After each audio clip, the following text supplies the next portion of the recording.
નમસ્કાર મિત્રો, મારી ચેનલમાં તમારું સ્વાગત છે। અમદાવાદની મધ્યમાંથી વહેતી સાબરમતી નદીમાં પૂર આવ્યું છે। હાલ રિવરફ્રન્ટનો કેટલોક હિસ્સો પાણીમાં ગરકાવ થયો છે, જેને જોવા માટે લોકો ઉમટી પડ્યા છે। જો કે આ વચ્ચે અમદાવાદમાં સાબરમતી નદીના પટમાંથી ત્યારે સાપે ડેરો નાખ્યો। સાબરમતી નદીમાં ત્યારે ઉપરવાસમાંથી પાણી આવતા સાપ પણ બહાર આવ્યા છે।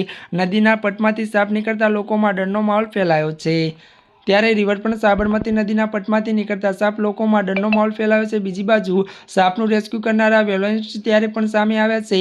પાણીના સાપમાં સામાન્ય રીતે ઝેર હોતું નથી। સાપનું રેસ્ક્યુ કરવામાં આવેલા એક્સપર્ટે કહ્યું કે આ પ્રજાતિ જોવા મળી રહી છે તે ચેકર્ડ સ્કિલીબેગ સાપ છે। ત્યારે આ સાપથી ડરવાની જરૂર નથી, આ પાણીના સાપ છે।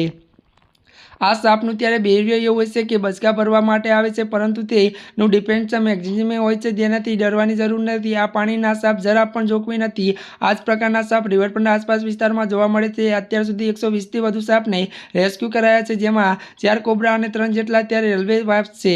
વધુ વાત કરીએ તો મળેલા સાપને ત્યારે ગાંધીનગર કેનાલ પર જાળીમાંથી ત્યારે છોડવામાં આવી રહ્યા છે। અમદાવાદમાં સાબરમતી નદીના પાણી સતત આવક થઈ રહી છે। હાલની સ્થિતિ ઇન્દિરા બ્રિજ અને ગાંધીને જોડતા ત્યારે મિત્રો રિવરફ્રન્ટ ત્યાંની પાણીમાં ત્યારે મિત્રો અડધો ભાગ પાણીમાં ગરકાવ થયો છે। અમારી ચેનલમાં નવા હોય તો ચેનલને મિત્રો લાઇક, શેર અને સબસ્ક્રાઇબ કરી દેજો।